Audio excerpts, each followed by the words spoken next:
Good evening. This is the Elliott Wave update for the NASDAQ 100 for Sunday, October 24th, 2021.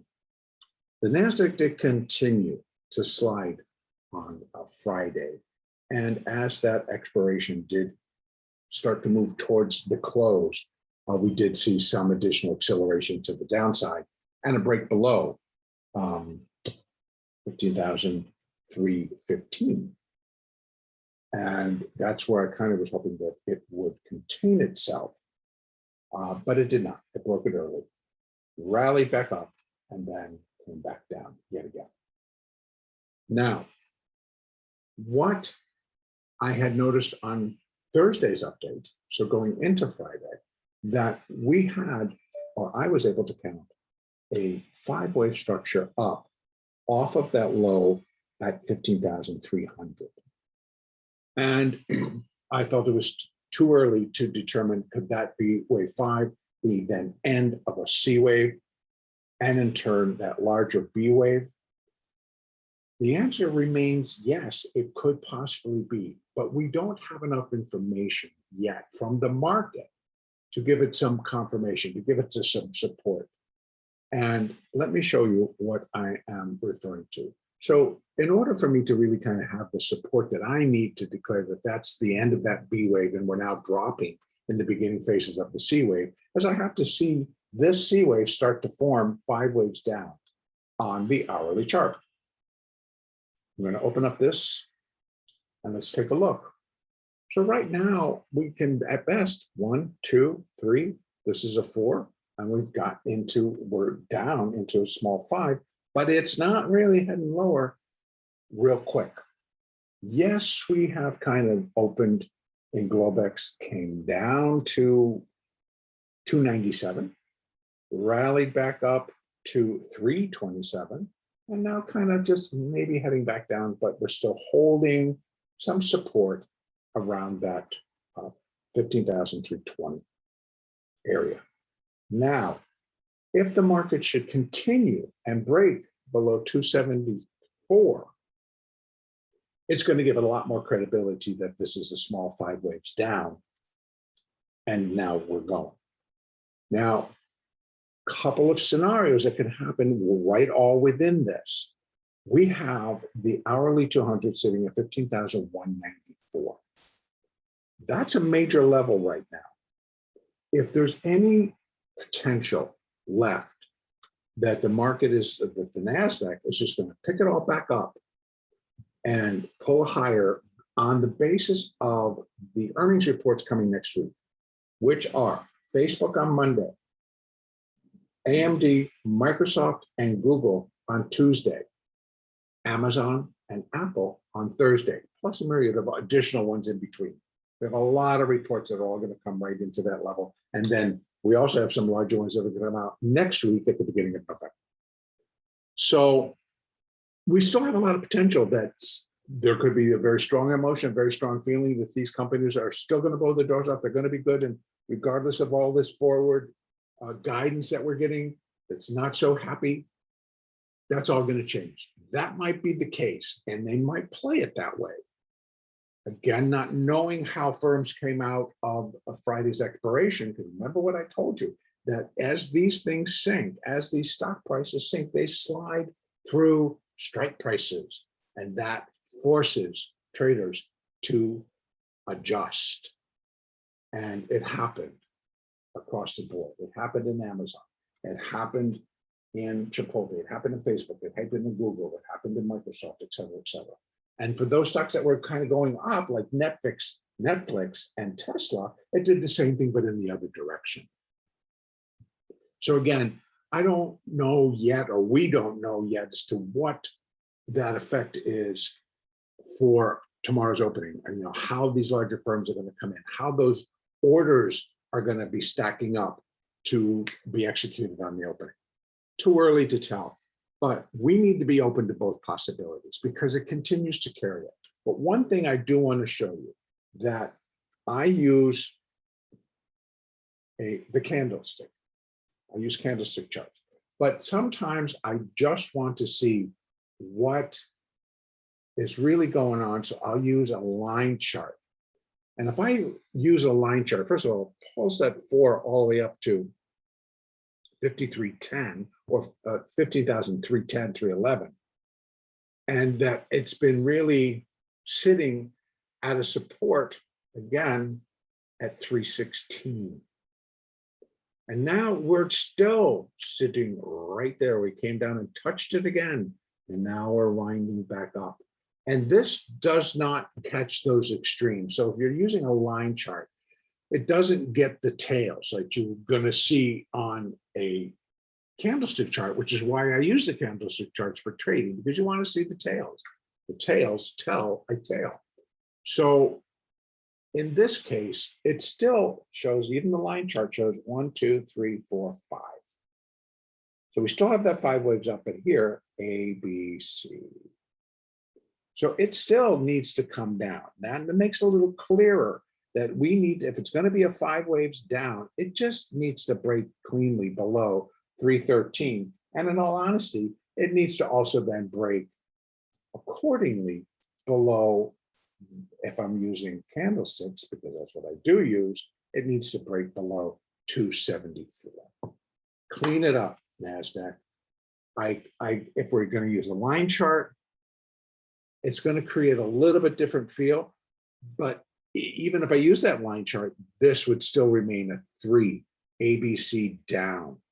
So if they decide just to come in tomorrow and start pumping this thing higher, it's left a 3 down. I might have to move the 4 over to here. It all might just be an irregular. I don't know yet. It will be worked out. If anything, the 3 comes up over to here, and this becomes the 4, and we still have a 5 to go up. There are possibilities.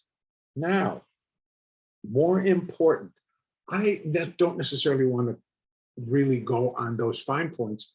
I am not a position trader. I'm a day trader. So I want to be able to trade whatever is in front of me, and the direction will be determined by the market, not me. So I don't get married to an upside or a downside picture, but I am now putting into place where I think if this is the 5 and we're starting to move lower, then these are the windows that we should see. We should see stronger downside moves. If indeed this is going to turn into a 3, what it should then result in is that we will see stronger upside moves as the buyers come back in. So that's why I go over these types of scenarios, so that we can help to develop what should we expect then? Where should the larger moves happen? Well, if this is more going to work into a 5, I want to see some more acceleration to the downside. And if it's just the beginning of 5 could be the longest way. There's a lot that can happen, but I'm going to be looking at least for a break below 74. And if it breaks below 74 with enough gusto, then I'm looking for it to come down here to the 200. And that, unfortunately, is the spot where I would expect support for a bounce, a stronger bounce to come in. So any bounces prior to that, it's going to have to break above the 20 and the 50, which are sitting at 370 right now. And it's going to have to continue. It's going to have to break and continue. It can't just go up there, break, sit here, sit here, sit here, come down below, and then move up. No, it has to go. It has to break. Otherwise, it remains a 3. ABC, A, B, a C up, boom. It's still a 3-way pattern. And that keeps both sides very much alive. But if it's only been a 3 up, then I am looking stronger for downside. So this is what we're walking into tomorrow. The market needs to tell us. Otherwise, it sits in a box. And that box could be 43.70 up at the top, and 274, 275, or even these lows, 300 down to 95. That could be the bottom of the box. And it trades in there until additional information starts to come out, which tomorrow will come via Facebook's earnings after the close. So this is what we deal. That how am I going to deal with it? I'm going to continue to trade what's in front of me. And actually, I'm hoping for volatility on both sides. I like the volatility. The volatility does give me those bigger moves, and I don't care if they're up and down. As long as you're playing them, who cares? So you may sit out some of these little moves to the upside that we saw, but they were, for the most part, tradable. And I'm going to go to my 15-minute chart and let's blow it up a little bit. These were very tradable. These were very tradable. But, you know, it gets sketchy in the afternoon. Look at the tails. So those were quick, 15 minutes, but they were quick and likely playable. On Friday, I was not trading into the close. So I can't specifically tell you how quick, you know, you got in and out. But I think that the markets continue to produce trades that, or markets that are very tradable. So let's just say leave it at that point. And that's how I go. I go according to my moving averages, where if I look now, they start to break back down. The 50 breaks below the 50, which is flat. It needs to start to turn lower to kick in more downside. I'll give you that. But 200, 50, 20, 8, 4, all lined up to continue lower. 15-minute chart. Now going down, you're going to get a different picture, but let's just take a peek going up. Let's take a look at the 30-minute chart and open that up a little bit. There we have. It's not gone below the 200 yet. So all of this to confirm downside. This is why we leave open both possibilities with an equal weighting on the probability scale. There's a 50-50 shot the market just turns, it goes higher, and there's a 50-50 chance that the market turns and heads lower, both with strength, and your moving averages are confirming that. These are lining up pretty strong that we're going to go down, but they need to start to break below the 200, the 30-minute 200. We already saw it on the hourly, but I'll just go back and look again. Here it is again. Here's the two. Well, now I gotta, well, take that back. Hold on. I just got rid of it. Go to the 4-hour to show where that 200 is. The hourly 200 is at 51.94. We're at 319. A lot of room going up. Everything's starting to turn. But as I said on the hourly, you've got the 50 and the 20 sitting between 67 and 70. So they're really sitting on top of one another. Yes, the 20 has slipped under the 50. Now the 4 and the 8 and the 50 is up there, and they all have to really head and start breaking below 74. The 4 will lead, but the others are pointing hard down. So I expect the 8 to just follow along, and these will start to turn more strongly lower. But should the market kind of come up and break all that? Well, guess what? Either if it sits here right at 70 because it's going to form a box, these go flat. These will play. But you can trade a box if it wants to, you know, there's a top, there's a bottom. If it's going to trade in between waiting for additional information, that's fine. You can trade it. But what you need to see to confirm an upside break is a break below that without looking back. Yes, small pullbacks notwithstanding, but market has to prove that it has full intent of just continuing up. And that means that they're going to be buying into Facebook, they're going to be buying into Google, they're going to be buying back into Amazon. The stocks that took us lower, they're going to be okay with and begin to push up. And frankly, continue to buy Netflix and Tesla.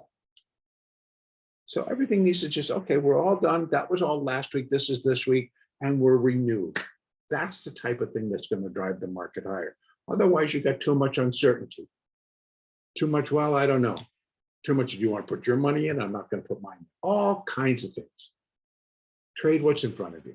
Trade using your moving averages. Trade smart. Don't get married to either side. Make your 500 to $1,000. Make your goal if it's 5,000 bucks. Use your trading plan. Be flexible. And this is how I'm going to leave it. We're at a 50-50 shot. Let's let the market tell us. In between, let's trade what's in front of us. Make some money. So I'm going to leave it right now. Our next update will be Monday the 25th.